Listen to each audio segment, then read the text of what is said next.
Well, hello, and welcome to the 11 Winery Virtual Happy Hour.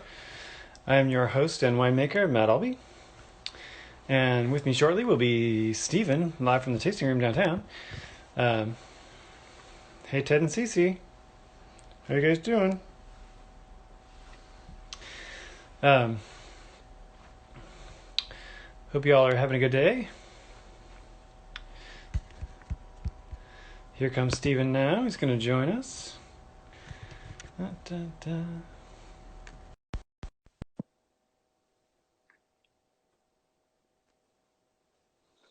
Just let me find my corkscrew here. Hello. I guess that one will do. Hey, how's it going? How good? Oh, it's good. How about you? Not too bad, not too bad. How was your weekend? Excellent. I think I worked a little bit at TNC and got the garden going. Um, they're tiny little sprouts right now, so they're kind of it's gonna take a while before they're fully grown. But I did some gardening and some painting. Very nice. Corona Victory Garden? Yeah, exactly. Yeah, I got chili peppers and cucumbers and eggplant, all sorts of good stuff. So that'll keep me Oh, busy. nice. Nice. I Yeah. think I heard you went on a bike ride. A couple bike rides. Yeah, it was beautiful weather, and um, my son and I decided we would use this downtime to train up. So we were doing this training plan, and we rode like 75 miles on Saturday, and then like another 45, 50 miles yesterday, and Oh my gosh, it's so much. after riding like hard hour-long rides all week. Wow, that's impressive. Did you go to your favorite baking spot? Well, I got my yes, got my birthday dinner from there at Rise on Shine on Friday, which is awesome. And then we went out on Saturday on our way out that way and um, picked up some cookies. Got fueled by cookies, and uh, as it turned out, left my wallet sitting there, and which I didn't realize until Sunday when, well, somebody Yeah, somebody found my wallet there on Sunday and texted me and called and got my number and texted me, "Hey, we have your wallet." So I ended up meeting up with those guys over by the casino at the parking lot, and it was this really cool couple from Squim who have an oyster bar, um, and they were down just like doing some research on space because they're going to open another one in Port Townsend. oh, and I totally forgot to wish you happy birthday today in person when I came to pick up the rose. So Well, happy it's not my 50th. birthday today, so That's true. That's true. you're okay. But either way, happy belated birthday to you. Yeah, thank you. Well, it was a pretty spectacular weekend. I just decided I was just going to use the whole thing as my birthday weekend. So Yeah, yeah. And you get to celebrate your birthday again today with the Ronde. very I, nice. Yeah. Um, we're having kind of a weird. It's a leap year, as you know. This year, 2020, 29 days in February, 300 days in March, and 10 years in April. what? that, that was a good one. I actually laughed on cue. That's a natural laugh this time. That's good. That's I don't good. actually care whether it's a natural laugh or not, Steve, Okay. as long as you laugh. All right. Well, that was a good one. Well, everybody out there in virtual land, welcome to the 11 Winery Virtual Happy Hour, bringing together 11 Nation for great wine fun, virtual video style. I'm getting my bottle cracked open while I'm talking. 2017 La Ronde. If you look close, you can see the cool bikes on the label. Um, because even though we're all staying home and staying safe and driving down the number of new cases every single day, good job, people. That's Uh, right. does not mean you have to stay sober while you're doing it. Heck no. Um, Oh yeah. my name is Matt Albee. I'm the founder and winemaker of 11 Winery. And with me today on the Instagram feed is Steven Stephen. Schreck. And Happiness engineer. if you are if you are watching on Facebook, you can hear Stephen, but you can't see him, but you can see his name right there, Stephen. And yeah, hopefully you can hear him okay. All right, I got the cork out. Got the Oh, cork let up. me do that too. I got my glass ready. I'm going in. Here we go. Ready? Almost there, almost there. You know, I was really excited today when I saw that it was the Ronde. I was like, "Ooh, look at me!" Hmm. Oh yeah, I'm ready. Hey, Rich. Ted and Cece are drinking the 2015 Ronde. Let us know Ooh. what you guys are drinking in the comments.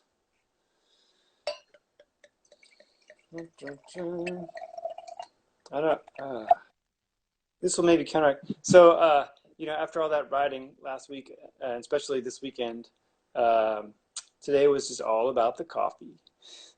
Oh yeah, Periodic coffee infusions. Otherwise, I would not have ever made it through the day. homemade, homebrew. Um, some of this, some of that. Nice. At work, I don't have a coffee maker here at work. So I pretty much go with the Mount Hagen organic instant coffee here at work. Um, Are you and a cream or no cream guy? I go both ways. Oh, nice. I like that. And um, interestingly, the price for the Mount Hagen organic freeze dried coffee has like doubled during the crisis. Wow. Yeah, yeah, it's crazy.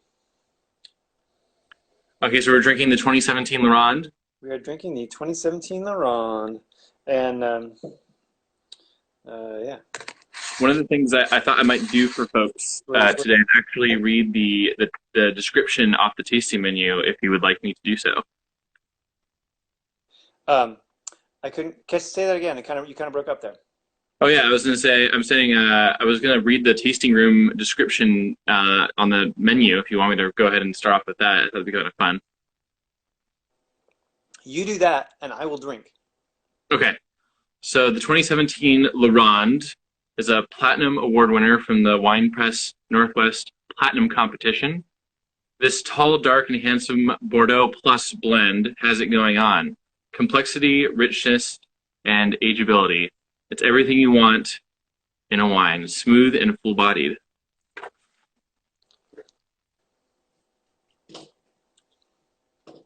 Sounds about right. And I believe it was the tall, dark, and handsome component. I have to say thank you for mentioning me Hey, in your lineup. I you're appreciate that. welcome. You're welcome. Thank you. Thank you. So Matt, which kind of grapes are in this La Ronde here? I'm getting. There's a bunch of different grapes in here, actually. I'm picking up some Malbec and some Cab Sauv and some Tempranillo. Kind of surprising addition, maybe. Yep, definitely. So we know it's a Bordeaux blend. It's like super berry. Mm-hmm. Um, super. That's a new kind of berry that everybody should really know about. Super berry, Superberry. commonly found in 11 wines. Super berry. Oh yeah, super delicious superberry. Love it. And I think maybe you can get that with Captain Crunch. Captain Crunch with super berries. And kidding. Well, it tastes like platinum. I'll tell you that. And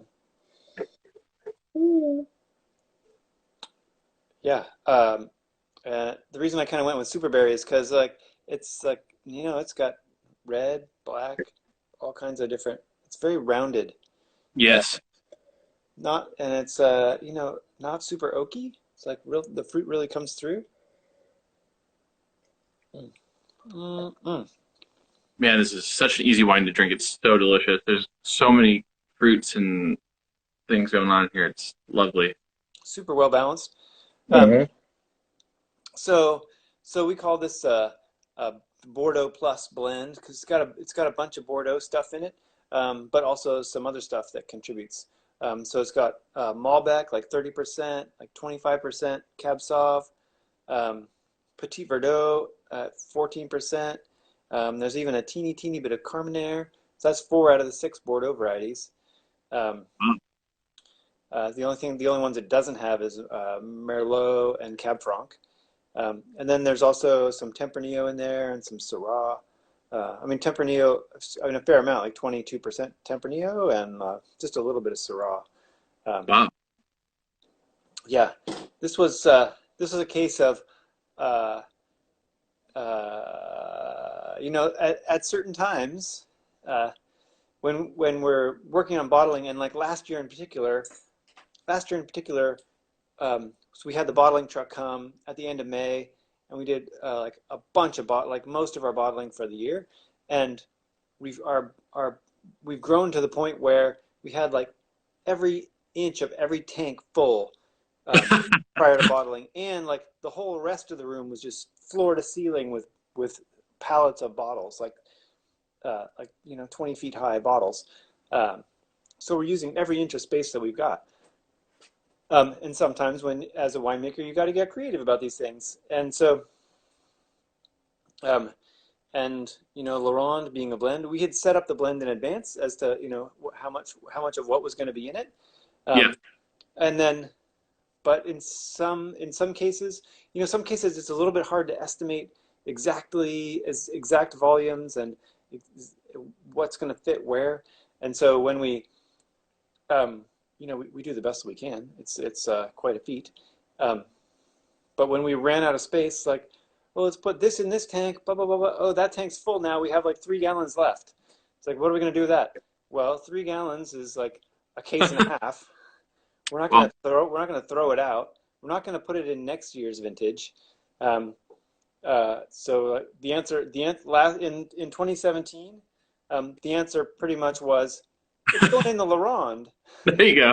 Yeah. because the tank that we had like had some extra space in it. So that's how we ended up with like a little bit of Carmenere, and sometimes these things get into the blend through topping, and we use this um, uh, wine production software that tracks everything really carefully. So if we break down a barrel of wine and use it for topping, that gets recorded in as part of the blend. So you look up the final wine, and it'll tell you like, oh, you've got 0.02% of this in there, um, and so sometimes small percentages can get added through topping, or as you're setting up for bottling and you run out of space in a tank and end up throwing something into your big blend, then like it'll show up as a teeny component.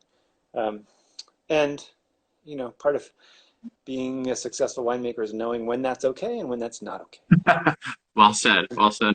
And the fact that this won platinum medal and multiple golds, I think means that it was okay. Mm. Those decisions worked out for us. Oh, definitely more than okay. Yeah, that's really cool. It allows you to innovate and kind of experiment, and it's really cool because, like, looking at the percentages, or you mentioned them earlier. It's like, whoa, how did Matt come up with these like percentages of different combinations? And it's you just explained it there. So that's a really cool little peel back layer about how the Laronde's made, and it's just such a big red, but it has that nice, smooth, like you said earlier, rounded, lots of fruit. Just a lovely combination. And it's so is it the Carmenere that 3 cases that was the leftover that you added? Is that the one that you mentioned?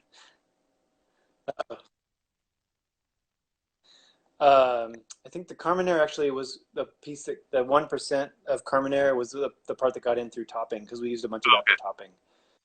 gotcha. Yeah, Cool. because we weren't.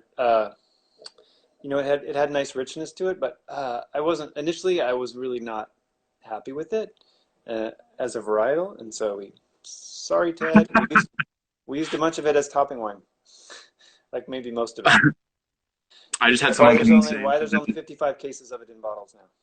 right, right. Well, might be good. This is good news for you. Someone came in today to the tasting room and just said that the Carmenere is the absolute favorite wine you have made. So people do like it. Oh, yeah. um, so Well, Matt, I know you're one of the really hopeful, fun things about winemaking is kind of no matter what you make, there's somebody out there who it's their favorite wine ever. yeah, yeah, and that person exists. You just have to find those people. Exactly. I saw a question. Somebody was asking what we would pair this with. What I would did. you What would you Mhm. pair this with? You know, on special occasion is when I would open the Ronde, just because I can't drink platinum every day. Platinum award winners every day. I mean, I could, but you know. So I would say like a really nice cut of steak would be a good pairing, and kind of probably mashed potato, but with like all the works, and then a side of asparagus. But I don't know really. I don't know my fancy cuts of steaks very well, so you might have to pitch in on that. The fancy cuts. I'm not. I don't know. A nice maybe a nice flank steak with some balsamic um, marinade. I think would be Mm. good. Mhm. Yeah, I think that would be Leftover pizza appetizer, someone says. very Actually, nice. Very well, nice. It's to definitely be not. It's not a heavy wine. It's pretty fruity. yeah, I think it would go well with like roasted peppers or something kind of not like super spicy, but something with a little kind of like a smokiness to it. I think might pair well. I think that would be a combination. Yeah, I think it's got a significant percentage of Malbec, which goes well with smoky stuff and beans and that kind of thing. And for those just joining us, it is pronounced Laron, not Laurent. Laronde, Yeah, as some people say. La Ronde and pasta carbonara. I think that would be fantastic, and you should have some, Maria, and let us know how it tastes. Maria, hello. Uh, Yeah, so Matt, you almost made it into the famous race for which this wine was named after. I believe you mentioned your biking skills were up to par at the time. ha ha ha ha. Uh, uh, no. Uh, That's good. I never actually came close. So why is the wine named La Ronde? It's named La Ronde after there's a race, the Tour of Flanders, one of the biggest one-day races of the year, the Ronde van Vlaanderen. Um, takes place in Belgium in April. Would have been about 2 weeks ago, but canceled. Oh, darn. Yeah, I was supposed to be there actually, and I was registered to ride the course the day before with Oh, 15 that's super cool. 15,000 of my closest friends um, through Flanders. And so the reason that I named this wine La Ronde, I was trying to find bike theme related names for some of the especially for the blends, Right. because if it's not, if the wine doesn't have at least 75% of one grape variety in dominating the blend, then you can't use the varietal name, the grape variety name on it. Oh. So you got to come up with something else. And so I was coming up with bike theme stuff. And so I thought, well, what's a great name for a blend? It's like, well, there's the Ronde van Vlaanderen is a race where there's lots of flat sections, but there's also like some steep hills, and some of the roads are smooth, and some of them are paved with cobblestones. It's a real mix of all these things. Um, Ooh. Nice. uh, yeah, and combined in a way that always creates a true champion. The winner of the Ronde van Vlaanderen is always a true champion. Um, Wow. That's actually really cool, honestly, like the way that you thought about the way the race changes over time and how the Laronde also not only does it change over time like all wines do, but it's also got that complexity to it, just like the race itself. exactly, exactly. I don't want to encourage your ego too much, but Good stuff, huh? to be fair, that is well done. Yeah, thank you. Very cool. So, Thanks, Michael and Rhonda. Michael and Rhonda say they like the Roll Ronde a lot. Craig and Melissa and the Colorado crew are watching. Thanks, you guys. yeah, they opened a bottle of Ratio Rosso, also a blend to join in with us. That's nice. Nice. Now, And like that one, the Ratio Rosso is, well, it's evolved over time, but it's kind of settled into being a particular blend, whereas the Laronde is can be a little bit different every year. Although I have kind of settled on a favorite, which the I really like the combination of Malbec and Petit Verdot. Um, and the prior vintage, the 2016, was primarily Malbec and Petit Verdot, and they were oh wow, fantastic. I loved it. Um, yeah. so my goal in planning my grape purchases and production planning is to do more like that. think those two varieties from the Yakima Valley, from Elephant Mountain and Sugarloaf Vineyards, just work really, really well together. So I want to do more with that. Hey, That's Chuck. super. Chuck's there. Oh yeah. What's up, Chuck? Yeah. Um, yeah. But as far as like how we determine the blend as to what's going to go in this every year, it's we do blending trials. So we pull samples from all the barrels, um, and get out our graduated cylinder and start mixing stuff. Which, for you guys who are out there watching, we're going to start doing that with you next week. Um, Stay tuned for more details on that. Ooh, I think I know what's gonna happen, but I'm not gonna say anything. That's super exciting. Which is why we've been saving all these bottles that we've been opening. We've been putting gas on them, inert gas like argon. We putting argon on them and saving them so that we can use them coming weeks. Check it out; it'll be awesome. Yeah, no one panic. We don't waste any wine here at 11. It all goes to use one way or another. Yeah, we try really hard not to waste wine. And it's fun. It's super fun, as someone just commented on. So well Uh, done. there was an article I saw in the wine press about how social media is hot with criticisms of virtual wine tastings because they are What? boring. Not if you're drinking. Hopefully people do not find our virtual wine tastings boring. But Yeah, and other if you do, don't people comment keep on showing it. up. Positivity is the name of the game here. So interestingly enough, Washington and Bordeaux, and correct me if I'm wrong here, are on the same latitude. Latitude, but a totally different attitude. Oh yeah, by Lisa. Maria, you can join us in the blending trials. This is the point. That's Maria right. says she wishes she could join us in the blending trials. We are going to make that happen for you. That's right. One Um, day. yes, we're going to send out details. Don't worry. Hey, Lisa. Thanks, John. John says they're not boring. All right, so we're drinking the Ronde. You had a question. Your question was about latitudes. So yes, Yes. famously, Washington wine uses this whole latitude thing, like where Washington is at the same latitude as Bordeaux in France. If you want to, people don't realize how far this. Where did you find this silliness? Oh, this is on the. Yeah, it's right on the. It's delightful. It's right on the back of the Washington wine produced map. Um, I have all my props ready. so that's good work. Thank you. Uh, Another Colorado winemaker. Wow. Uh, Hmm. right on. Welcome. I used to live in Colorado. I used to live in Boulder, Colorado for a bunch of years. Fun Gary, times. right And now I live here and my eyes are not so dry. And on. That's good.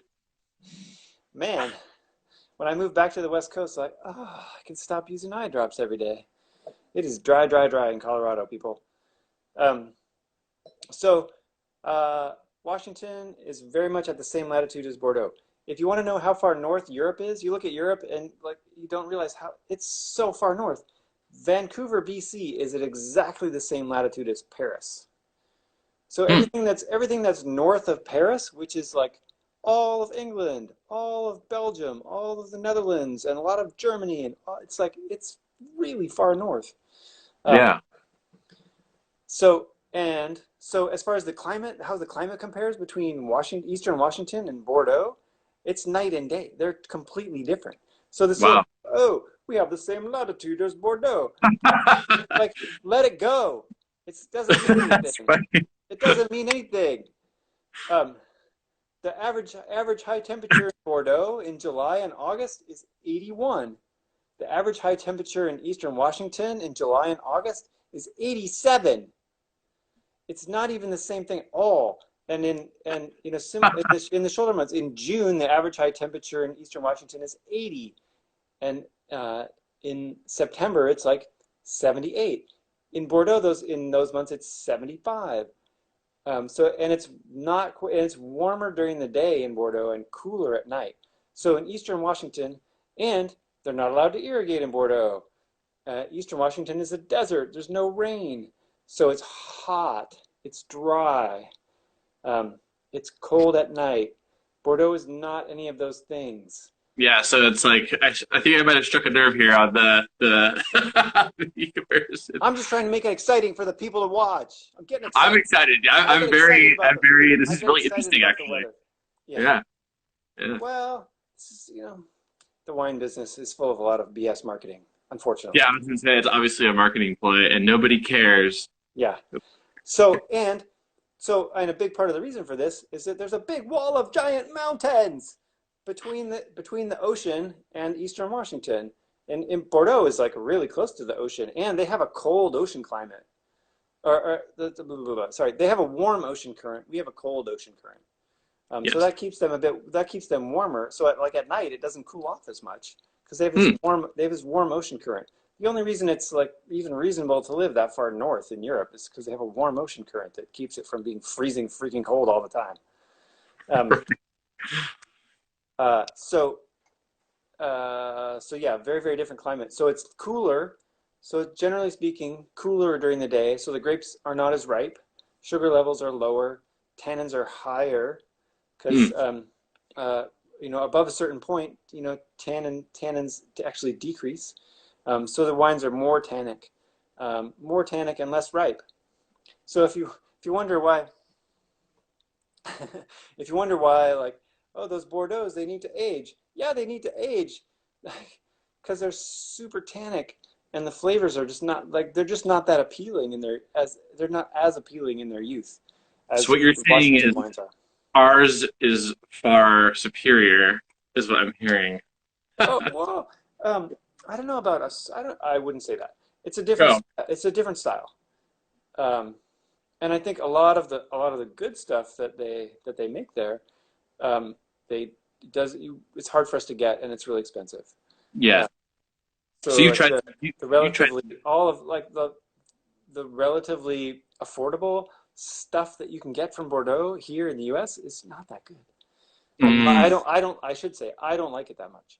Um, that's just my taste. But I think there's a lot of great stuff that there is, you have to, that's produced in small quantities and it's hard to get and very expensive. Um, right. So you've had the Bordeaux blends and things like that in the past, or you've been there. I have not visited Bordeaux, but yeah, I've, I keep trying. I've tried lots of various affordably priced Bordeaux's um, in this country. Uh, Gotcha.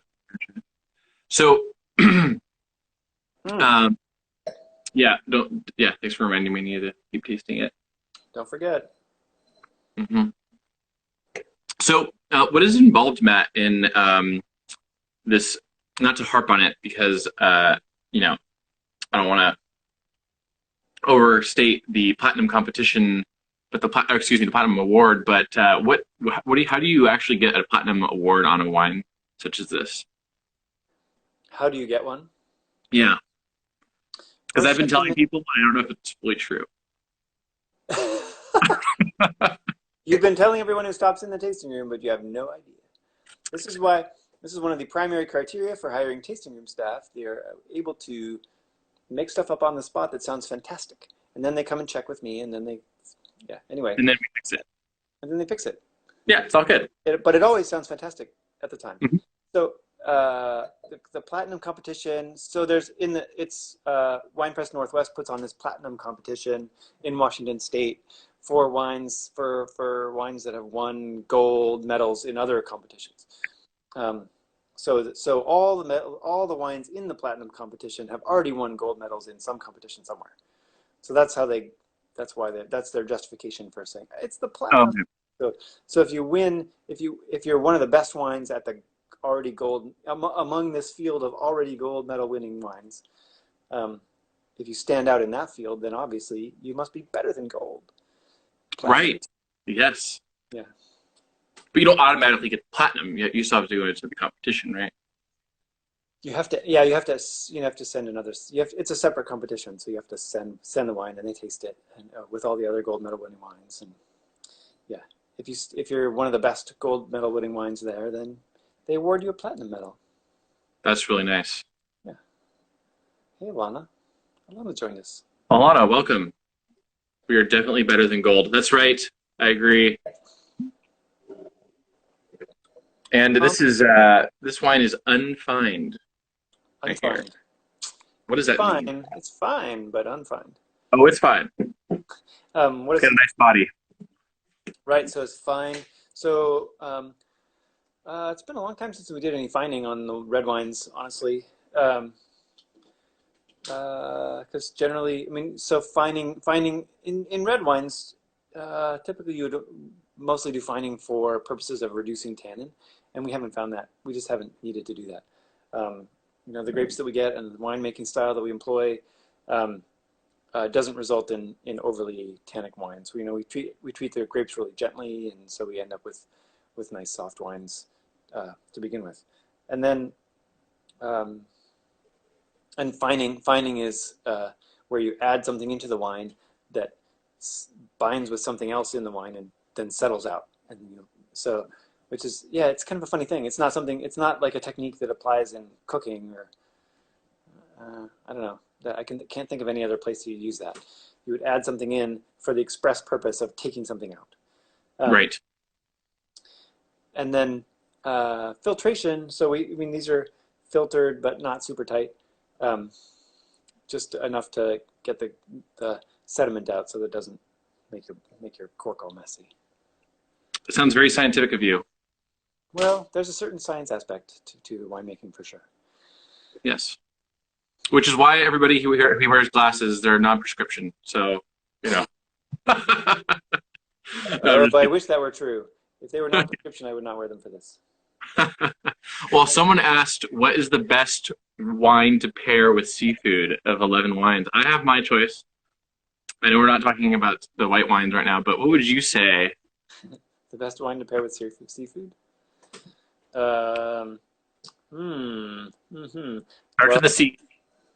uh, fruits de mer. It's got to be the Chenin Blanc. That's right. Mmm. What else Chenin could it Blanc. be? Hmm. If only we weren't completely sold out of Chenin Blanc. That's right. John Brenner actually got the last two in this room. So good job, John. No, he's out there somewhere. Yeah, Yeah, Alana. See, she Alana, knows. Shannon. Alana agrees. Uh, all right. Well, uh, White Morved. See, I'm with Rich on that. The White Morved could be awesome with like some crab with butter, like some things that are a little bit richer. Oh Uh, yeah, for sure. uh, Crab cakes, crab salad, good stuff. Mm-hmm. Mm-hmm. Definitely. Um, I love seafood. So what's a what? fun fact? Oh, go ahead. Sorry. I was going to ask what other questions you have. Well, are you going to do your experiment today? Um, uh, you mean our random blending trial experiment Yes. sort of thing? Uh, Yes, because you know, you mean I you love. want to know? You want to know how does that taste with Viognier? I do want to know. I want to know so badly. That just I don't know how you're going to do this right now. Oh, okay. Okay, This is okay. I don't know. It seems a little wrong to take a platinum winning wine and add Viognier. okay. It does sound pretty wrong, honestly. I don't know. It's going to taste. I'll do it for you, Stephen. Thank you, Matt. Okay, Yeah. so we've got some Viognier, 2018 Viognier. Here we go. Alana's super stoked about this, as am I, because it's going to be like torture. I'm gonna just gonna guess. Okay, well, oh boy. Are you sure? Do I have to? Uh-oh. Maria, I don't know. I don't know. This is a good idea. No! Okay. Oh, I might have put too much in. All right. Oh, shoot, I Let's missed see. it. All right. Oh, the glasses are off. It's serious, people. He's getting into the Woo! it's Well, on. now the Viognier is definitely is the Viognier is taking control of the nose of this wine, like Wow. completely dominating. Whoa, Rich is freaking out. Here we go. man, really leaping out of the glass now. You know what else this wine would go with? And like virtually every wine, goldfish crackers. Man, Yes. goldfish Yes. Oh, I'm so crackers are sorry. my number one. Oh man, And this you smells need amazing. crackers. This smells super great. quick and teeny. Do we have any of that Mount Townsend cheese left down there, Stephen? Yeah, there's a couple of pieces left if people need their fix of Mount Townsend cheese. The last ever on Earth is right here on Bainbridge Island. Hello, Heather. That's right. The Mount Townsend Creamery went out of business. They've been closed for like a month now, even before COVID. Mm-hmm. Okay, well, smells great, but I don't know. It's kind of like a bomb went off inside of the Ronde and like Oh no. blew the blend apart. Like all the harmony that was the blend is just like completely dispersed, and the Viognier is just sitting there cackling. Screw you guys. So do you taste Wow, like this is. I mean, cantaloupe it now? smells great. It's like the Viognier is just standing in front of the whole group, like jumping up and down, giggling, which is kind of funny, up Well, front. But wow. he's making fun of me, just so everybody knows. Well, Viognier is like all right. that. Okay, so that's a no go on the Viognier combo. Yeah, I'm going no. I'm going no on that one. It's a no It's go. okay. I only used a little bit for that, and I drank it anyway. All right. We'll stick with the Malbec and Petit Verdot combo. Whew. Yeah, it's we got to start working on those, finalizing our blends of the 2018s here pretty quick because we got bottling of that stuff coming up early in June. Things are things are looking good for that date for us. So I'm feeling pretty good about that. Any last questions before we sign off for the day, Stephen? I do. So you mentioned because it's a combination of so many different varietals. Is it changing as things are being topped off throughout time, or is it a fixed blend?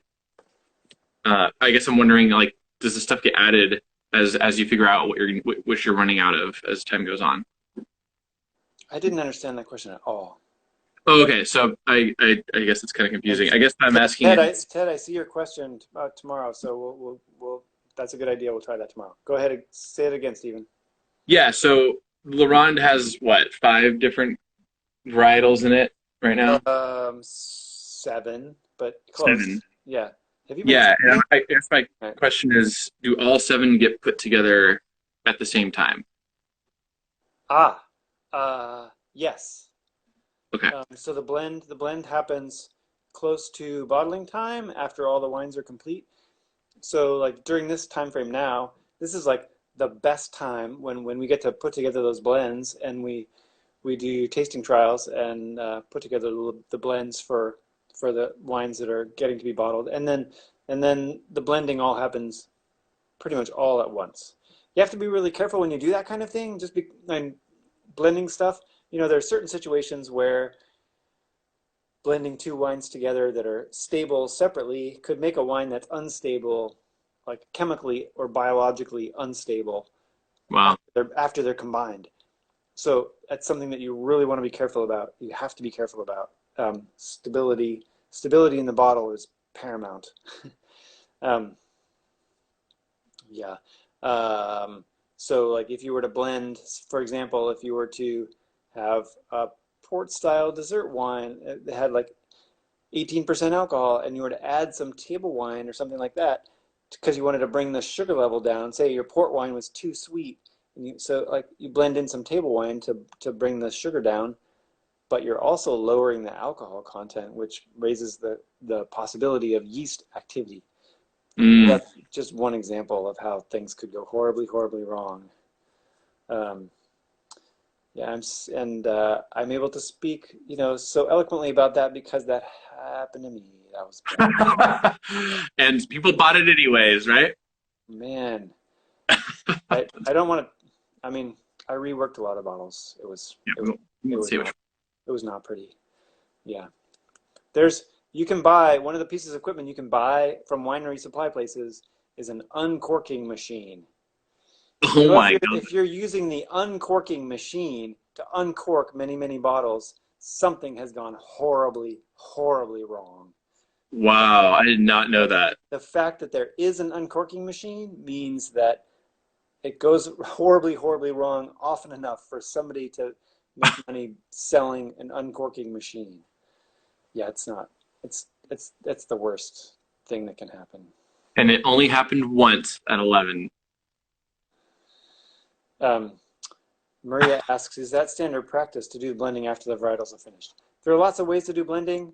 Um, gosh, I've never seen a survey of like what's the most common way of doing it. I mean, anywhere from, and we do all of these things too, like from field blend where grapes are like planted together in a field and like harvested all at the same time and then blended. That was kind of like an old school technique employed like way on a small scale, like back in the day, kind of thing. Like if you had your home plot, um, if you had like a small plot, and maybe you would plant several different varieties and just pick them all at the same time and make the wine.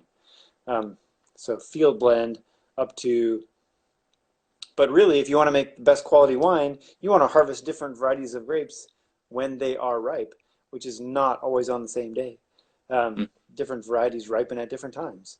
That's how grocery stores carry like produce like throughout the seasons, because like with all sorts of different produce, like different varieties ripen at different times.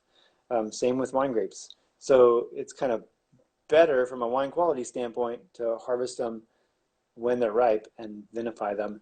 And then some people like to do their blends early, um, get the wines blended early, and then bottle it after it's been together in the blend for a while. Um, Hey, Chip. since those wines evolve, red wines especially will evolve a lot in that first year of barrel age. I like to do my blends later when I have a better idea, what the finished product is actually going to taste like. Um, yeah, Got it. just different philosophies on blending. Yeah. So, um, did I answer all the questions? Yes. Yeah, I feel like I had an amazing in-depth tutorial on the Ronde. I feel very informed. Thank you. And we learned not don't throw any Viognier in it. Just don't. Yeah, no Viognier. Don't try it at home, folks. That's not a good combination. Um, so, if you have enjoyed your time with us as much as we have enjoyed our time with you, please let your friends know that we're having fun over here at 11 Winery at 5:30 p.m. Pacific time every weekday. Um, thank you, Stephen. Today we tasted the 2017 Ronde, which is we have quite a bit of this. So if you want to get yours, you can, because we have hundreds of cases, or maybe not hundreds, but lots, plenty, plenty of cases of this still, because we only That's right. released it in January. Um, so get yours and enjoy, either online where we're shipping 6 bottles or more for free, or down in the tasting room. I keep saying I can't stop saying tasting room. Tasting Well, it's part of in the our habit. bottle shop, which one day will be a tasting room again, but is right now just a bottle shop, one person at a time, please. Thank you, 6 feet apart. Um, but it's still open, nonetheless open for bottle sales every day and delivery on Bainbridge Island. All kinds of great stuff. So if your supplies are deleted, you know where to find us. You know where to find more wine. Hang in there, people. We got this. I know it feels like there's 300 days in March and 10 years in April, Yeah. but we'll get through it. Um, we're here for you. And remember, it doesn't matter if your glass is half full or half empty. There's room for more wine. See you later. See you tomorrow, everybody. We're going to be tasting the 2018 Viognier. See you, Stephen. See you later.